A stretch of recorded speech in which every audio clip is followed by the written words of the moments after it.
сан нөөтөөс чөлөөлөгдөх бараа, нөөтийн хөвөрлөх, нөөтийн 3-ээс бусад гэдэг юм сонголтууд байгаа. Үүнээс нөөтөөс чөлөөлөгдөх барааг нь сонгоод бараа ажил үйлчилгээнд дээр орон сууц гэж бичээд өгнө. Тэнгүүд хоёр төрөл гарч ирнэ. За дээдлийнхийг нь буюу 308-ыг сонгоод за код сонгох хэсэг дээр нь дахиад орон сууц гэж бичээд өгнө.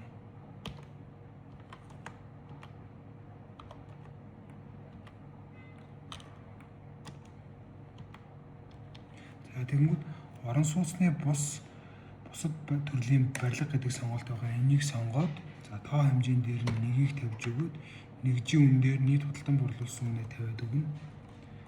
За 4630 тэгээд энэ хойдлынхын суман дээр дарангууд бараа ажил үйлчилгээг төлбөрийн баримт руу нэмэх гэдэг сонголт байгаа. Энийг дараад тэгэнгүүт за хувь иргэнийхэн мэдээлэл гарч ирээд энэ тал дээр нь худалдан борлуулсан компанийн мэдээлэл гарч ирээд орон сууцны бусад төрлийн барилга ингээд кодтой тэгээд нэгийг 4630 гэдээ гараад ирнэ.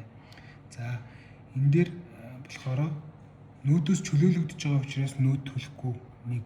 Хоёрдугаарт энэ 4630-аас үйл хөдлөх хөрөнгө худалдан борлуулсны орлогыг 2%-аар тооцоод төлсөн баримтны өрчим байгаа учраас татврынхан энэ дээр төлсөн баримтаа аваад ирэх юм бол нотариатын гэрээ үйл хөдлөх хөрөнгө худалдан борлуулсны 2% татвар төлсөн баримтаа үзүүлээд болчихно. Хувийн орлон албан татвар төлөхгүй. Яагаад гэвэл нэг орлого дээр хоёр төрлийн татварыг давхардуулж төлдөггүй маа.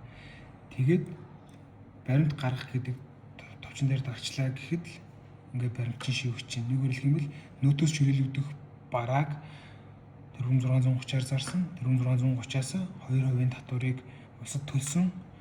Ингэснээрээ одоо энийг чи баримтаар нотолж яана л гэсэн агуулга болохоос биш нэмж татвар төлөх ямар ч одоо эрх зүйн орчин байхгүй. Тийм учраас